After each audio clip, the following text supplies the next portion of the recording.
Taigi, diena numeris 2. Ankstyvą rytą aš pradedu, kaip ir dažnai mėgstu kelionėse, ir mėgstu, ir reikia. Tai yra rišdamas muses. Nes per vakar dieną atsitiko nutikimų, sudirbo tam tikros musės, kažkokios tai įgavom patirties, informacijos, sužinojom vieną kitą dalykėlį. Beje, nusipirkau porą reikalingų medžiagėlių, kurių neturėjau ir žinojau, kad čia jų reikia. Tai tenka atidirbinėti. Tai chebra žvejybai, kaip jau ir paruošiau, parišau visiems po 12 muselių, visi pabėgo žvejoti, o aš likau vienas, nes žinai turbūt tą seną gerą posakį, batsiuvys be batų. Tai taip atsitiko ir šį kartą ir taip atsitinka dažniausiai. Noriu susirišti kelias museles savo, tada bus galima eiti žvejoti. Kaip minėjau, šiandien žvejosime Bešeniovos miestelėje, visai kitame ruože. Šitas ruožas pasižymi tuo, kad čia yra daugiau ir didesnių vaivorykščių.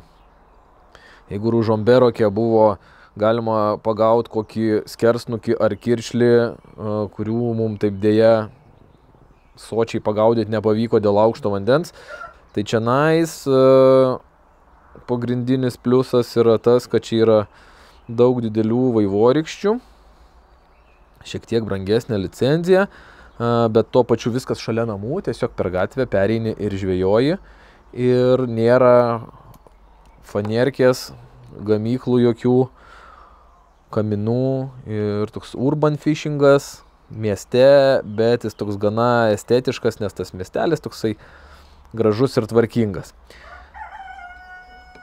Ačiū, kad pertraukiai. Taigi, rytą šiandien pradedu taip.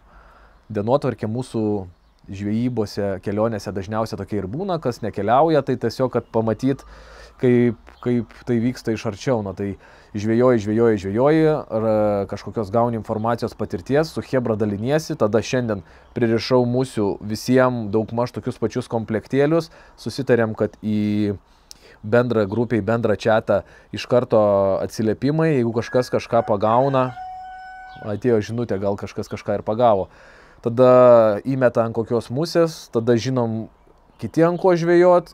O nusiteikimas bendras žinoma puikus, nes negana to, kad mes gerai leidžiame laiką žvejyboje, vakarais žiūrim futboliuką, gurkšnojam vietinį alų, kuris čianais yra dvigubai pigesnis nei Lietuvoje, ir tas pačias muses rišam, žodžiu, viskas faina ir gerai. Tik tai kaimynas labai triukšmingas, bet jisai vakare netriukšmaujas, tik tai anksti ryte. Nu, pasakok, senoli. Pradėjau bulkuot. Pagavot ką? Valdas pagavo. Ant ko? Braunį ultą, kur turi šaisutą su mėlyna. Su mėlyna krūtinėlė ir mėlynu ribingu, jo? Jo. Supratau, nu gerai, viena jau dirba. Super. Dabar pradėjau bulkuot. Visai priešais Valdą. Gražuolės toks. Vedinį info pro šalį, žinai. Nu, grinai matau aš jį, žinai, kokią metrų gilį. Vedė pro, net nereaguoja, žinau. Visiškai jaukių judėsi. Kaip stovi, taip, žinai. Bet veiksmo yra. Nors kartą prognozė pasiteisino. Žodžiu, chebra išvarė žvejot. Galvoju, aš pasiryšiu musių ir žada tarp 9-10, kad škvaliukas užeis. Ir jisai užėjo. Pradeda maišytis dangus su žeme. Aš savo ramiai pastogų paryšiu musių, pasigrožėsiu, o po lietaus nueisiu pagaudyti.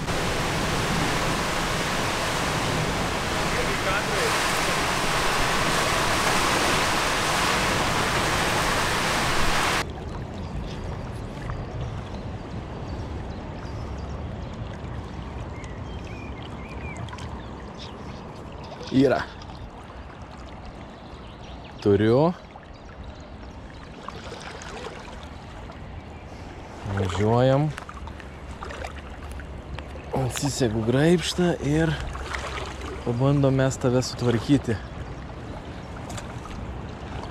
Panašu, kad neblogas, nes eina prieš srovę ir eina Jisai ryžtingai ant apatinės, ant didžiosios.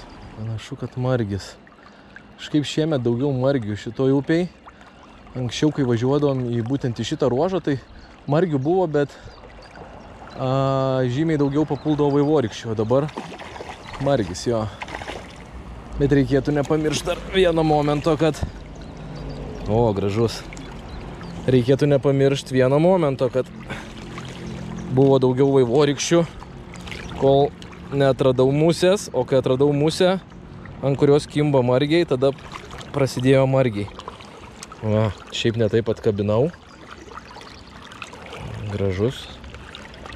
Ačiū. Fū. Tik įbridęs po lietaus, va pirmos 5 minutės ir pagavau žuvį. Šiandien pradėjau žvejoti tik tai nuo pietų, nes kaip matėte, iki pietų tokia gera audra praėjo su lietum. Ir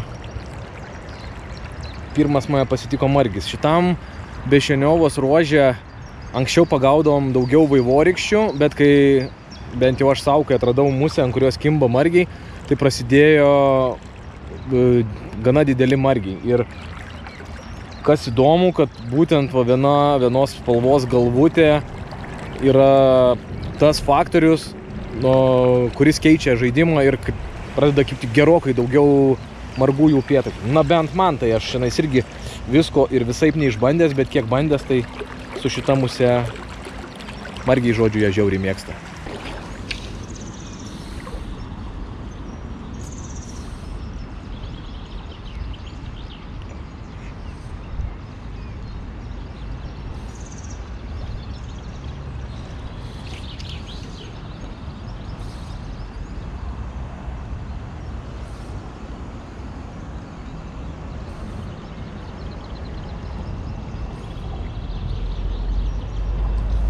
Opa, gražesnis.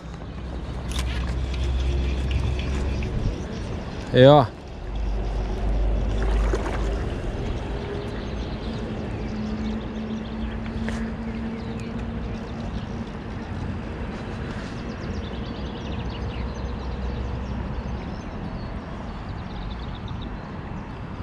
Gražesnis. Prieš srovę vaikinę.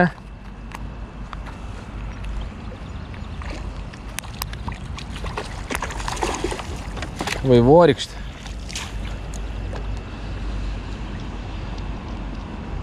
Aš jį pasistačiau prieš srovę, tai jisai įsijautė ir nuėjo dar daugiau prieš srovę. Opa. Opa. Aha. Apdaužytas kažkoks. Kažkoks apdaužytas. Biški prasileidęs.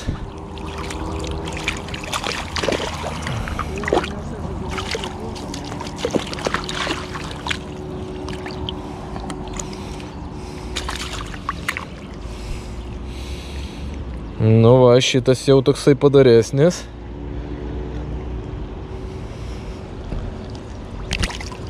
Stiprus velniūkštis.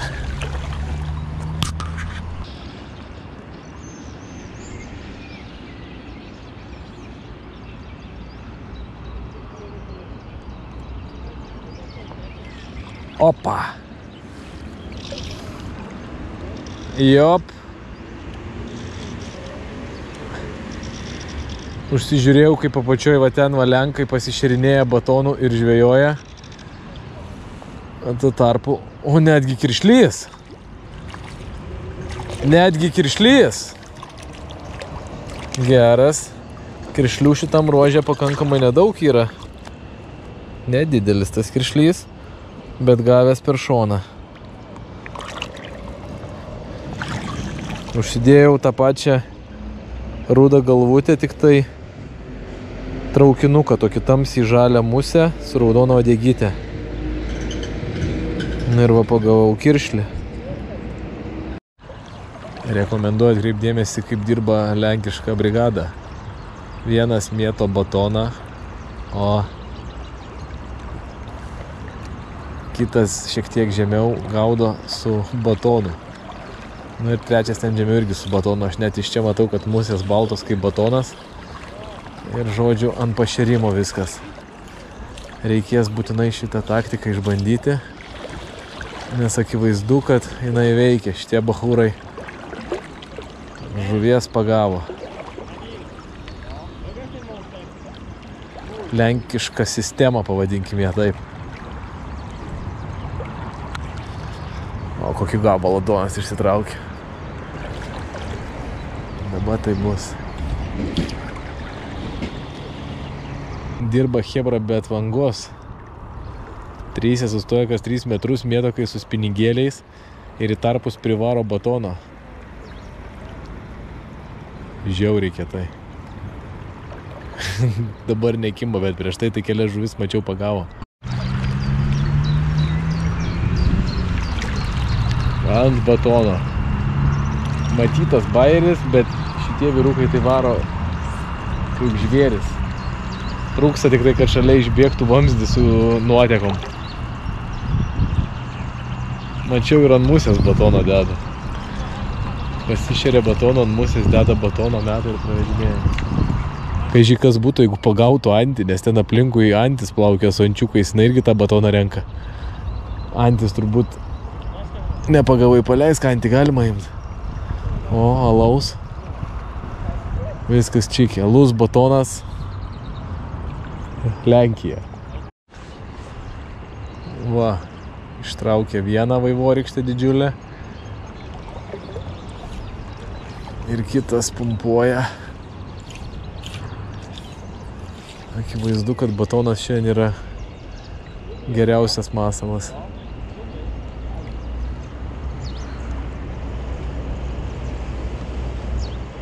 Kur mes buvom anksčiau?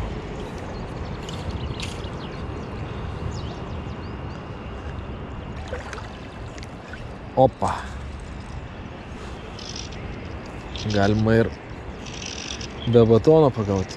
Įdomiai vėl kiršlys. Geras.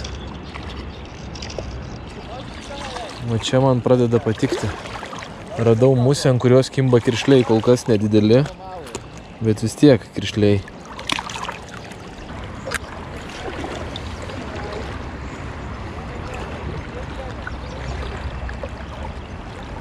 Opa, gražuma. Kokis smūgis. Ta pati musė, ant kurios kybo kiršliai. Kažkas čiupo ją su rimtu smūgiu. Bandom pasiaiškinti, kas.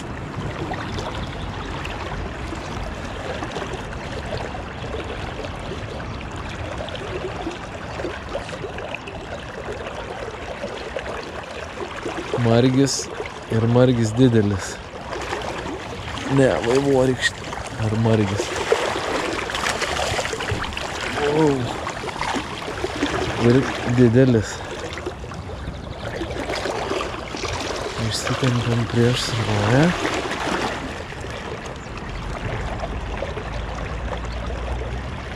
Į viršų. Turiu vaikelį, čia tai margis. Čia tai buvo margis. Va, gražus, riebus, margas žvėris.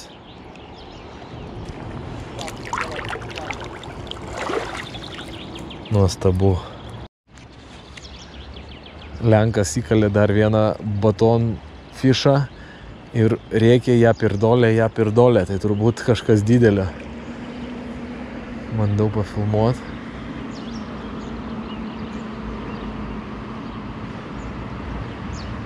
Perdoliatorius.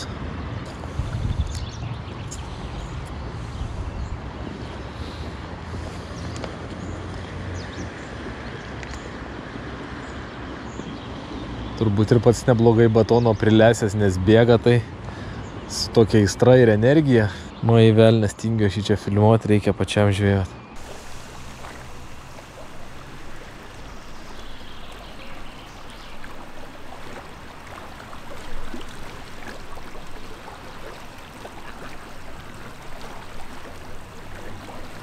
Žinai, kiek ešerių pagavau vienoj vietoj? 4 ešerių šiudžių.